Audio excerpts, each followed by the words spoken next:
ఈరోజు కలెక్టర్ గారి ఆదేశాల మేరకు నేను ఇక్కడ గౌరవించి ఇక్కడ రావడం జరిగింది.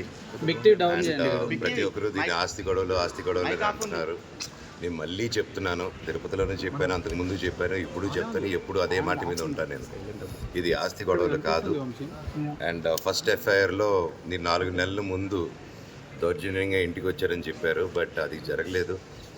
ఎప్పుడు 1.5 year బ్యాక్ వచ్చి అండ్ మేము ఇక్కడే ఉంటూ ఇక్కడే మా వైఫు, మా పిల్లలు, అమ్మ, నాన్న అందరూ కలిసి ఉంటూ హ్యాపీగానే ఉన్నాం. కాకపోతే ఏదైతే క్యాంపస్లో జరుగుతుంది, ట్రస్ట్లోనూ ఆ సొసైటీలోనూ జరుగుతున్న విషయాలు అంటే స్టూడెంట్స్కి ఇబ్బంది కలిగేది, ఈ హాస్టల్స్ వల్ల ఇబ్బంది కలిగేది, ప్రైవేట్ హాస్టల్కి జరిగే దౌర్జన్యాలు, ఇవన్నీ నేను అడిగేదానికి క్యాంపస్లో ఉన్న ఎగ్జిక్యూటివ్ డైరెక్టర్ని అండ్ ట్విట్టర్ ద్వారా అడిగాను, పర్సనల్గా మెసేజ్లు చేశాను. ఇంకోటి అండి, అండ్ ఇప్పుడు మీరందరూ చూశారు, ఎందుకంటే ఈ టోటల్ ఎపిసోడ్లో వాళ్ళు అబద్ధాలు ఆడుతున్నా దొరికిపోతున్నారు. ఎందుకంటే ఈ టోటల్ ఎపిసోడ్లో మీరందరూ కవర్ చేస్తూనే ఉన్నారు. ఆ రోజు నేను డీజీపీ గారి ఆఫీస్ నుంచి మా ఇంటికి వచ్చేసరికి మా పాప ఇంట్లో ఉంది. సో ఆ ఇష్యూ వల్లే లాక్లే వేసుకొని మా పాపని కారు ఎక్కించి బాడీ గార్డ్స్తో సిటీకి పంపించేద్దాం ప్లాన్లో ఉన్నారు. నేను ఆ పసిబిడ్డకి అలా అవ్వకూడదని చెప్పేసి ఆ రోజు అందరి ముందే గేట్లు దోసుకుంటూ లోపలికి వెళ్ళాను. సో ఇది మీ ముందే జరిగింది, నన్ను ఆపారు. ఇప్పుడు నేను తిరుపతికి వెళ్ళినప్పుడు తిరుపతిలో యూనివర్సిటీకి వెళ్ళక్కర్లే, ఓకే దాని మీద వాళ్ళు తెచ్చుకున్నారో కోర్టు చూసుకుంటుంది. కాకపోతే లోపల నా ఇల్లు ఉంది, నా వస్తువులు ఉన్నాయి. ఆ బేసిక్ రైట్ కూడా ఇవ్వబోతే ఒక మనిషికి నేను ఏం చేశాను, దానికి ఏం చేశానే బాబు చెప్పండి అంటే దాని క్వశ్చన్కి ఆన్సర్ ఉండదు. సో ఓకే నేను ఓకే మా ఇంటికి రానిట్లేదు, ఓకే పోనీ పెద్దల పండుగ మా తాత నాన్న సమానం దండం పెట్టుకుని వెళ్తారంటే దానికి బౌన్సర్లకు సుమో తీసుకొచ్చి అడ్డు పెట్టడం, కర్రలతో దిగడం మీరు చూశారు. అండ్ వాళ్ళు ఇప్పుడు అక్కడ ఇంకో ఎఫ్ఐఆర్ కట్టారు. నేను గేటు దూకారంట. అక్కడే సిఐ గారు అందరూ పోలీస్ ఆఫీసర్లు ఉన్నారు, మీ బృందం మన ప్రెస్ బృందం మొత్తం ఉండింది అక్కడ.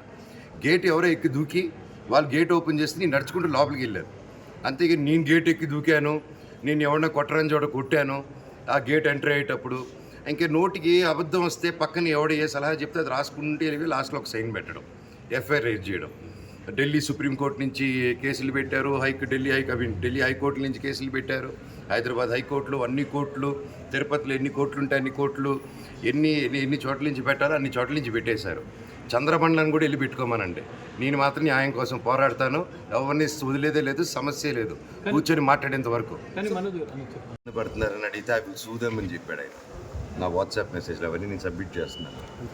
అంటే పిల్లల్ని క్వశ్చన్ చేస్తే పిల్లల్ని సూ చేస్తారు, మన దగ్గర చదువుకునే పిల్లల్ని, వాళ్ళ తల్లిదండ్రులు మీరు సూ చేస్తారా? So these are the questions నేను రైజ్ చేశాను. కూర్చొని మాట్లాడదాం అండ్ కూర్చొని మాట్లాడదామని చెప్పి నేను క్వశ్చన్ చేసేసరికి ఇమీడియట్గా అది వాళ్ళకి నచ్చక దీన్ని ఒక ఆస్తి గొడవలుగాను అండ్ వీడు తాగేసి వచ్చి ఇంట్లో అందరం కొడుతున్నాడని చెప్పు ఇంకా రకరకాలుగా నెరేటివ్స్. అండ్ సాక్షి ఛానల్లో పనిచేసుకుంటూ అక్కడ మానిటైజర్గా అక్కడ ఒక స్థానంలో పనిచేసుకుంటూ ఒక మీడియా సంస్థని చూసుకునే అతను పిల్లలు ఎడ్యుకేషన్ ఎలా చూసుకోగలుగుతారు, పిల్లల సమస్యలు ఎలా తెలుస్తుంది. అండ్ మా ఊరోళ్ళు విలేజర్స్ది అక్కడ తెలుగే అండి, హిందీ మాట్లాడరు అక్కడ మా ఊర్లో ఎక్కువ, తిరుపతి సైడ్. అండ్ ఇంకా పల్లెటూరుల సైడ్ అసలు రాదు. అండ్ వాళ్ళతో ఇంగ్లీష్లో మాట్లాడాలి, హిందీలో మాట్లాడాలని అర్థం కాక గిలగిల కొట్టుకుంటున్నారు వాళ్ళు అక్కడ. అండ్ ఈ ప్రాసెస్లో వాళ్ళ దగ్గర క్యాష్లు కలెక్ట్ చేయడాలు ఇవన్నీ చేయడాలు చాలా కరెక్ట్ కాదు. అండ్ రీసెంట్లో కూడా మేము క్వశ్చన్ చేసుకుంది తీసుకెళ్ళి ఏవేవో సిగ్నేచర్లు పెట్టించుకున్నారు, ఏవేవో చేస్తున్నారు అందరితో. అండ్ హాస్టల్స్కి లోన్ రేజ్ చేసుకుంటున్నారు. అండ్ ఇవన్నీ నేను I have a complete document. And why this misuse of it. And like cinema తీస్తున్నారు, దానికి 200 కోట్లు ఖర్చు పెడుతున్నారు, అది ఎక్కడి నుంచి వస్తుందని కూడా తెలియట్లేదు. So these are all my questions. And ఇది ఎలాగా అనేది మీరు చెప్తే ఒకరిని నిలబెట్టేదానికి ఇంతమంది స్టూడెంట్స్ని, ఇంతమంది లోకల్ విలేజర్స్ని వాళ్ళ కష్టాన్ని మీద కొడతాం అనుకుంటే మాత్రం ఇది చాలా కరెక్ట్ కాదు. ఇది కూర్చొని మాట్లాడదామని నేను పిలుస్తున్నాను కానీ ఎవరు రావట్లేదు. అండ్ నేను పారిపోవట్లేదు, నాకు సిగ్గు తలంచుకొని పారిపోవట్లేదు, భయపడి నేను పారిపోవట్లేదు. నేను ఎక్కడ పిలిచినా వస్తాను, మీరు టీవీ ఛానల్కి పిలిచినా వస్తాను, ఎక్కడికి పిలిచినా వస్తాను. నేను కూర్చొని ఎవరితోనైనా మాట్లాడతాను. నేను ఏ తప్పు చేయలేదు, ఇది ఆస్తి గొడవలు కాదు.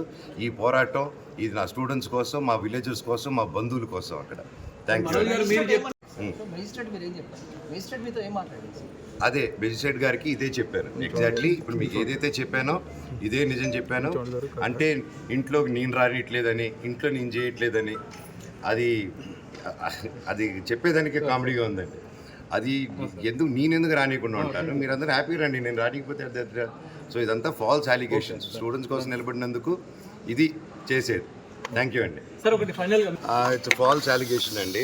అండ్ దాని ప్రకారం ఇట్స్ ఎ కొలాబరేటివ్ కాంట్రిబ్యూషన్. నేను 10-12 సినిమాలు చేశాను ప్రొడక్షన్లో, లక్ష్మీ ప్రసన్న పిక్చర్స్కి, 24 ఫ్రేమ్ ఫ్యాక్టరీకి. బట్ నేను ఏదైనా రూపాయి తీసుకున్నాను వాళ్ళ దగ్గర. అండ్ ఈవెన్ క్యాంపస్ కానీ ఏది కానీ బిల్డ్ చేసేదానికి that's everybody's contribution is there.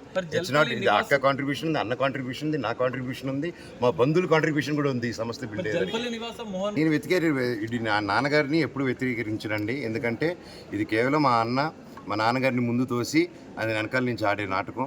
ఎందుకంటే నేను అడుగుతున్నా, డైరెక్ట్గా రండి మాట్లాడండి అని. ఎంతకంటే ఎంత చెప్తాను మాట్లాడని. అవునండి, అది ఎందువల్ల అయిందో కూడా నేను రిటర్న్గా మీకు మళ్ళీ ఇస్తానండి. అది మీకు సబ్మిట్ చేస్తాను. Thank you.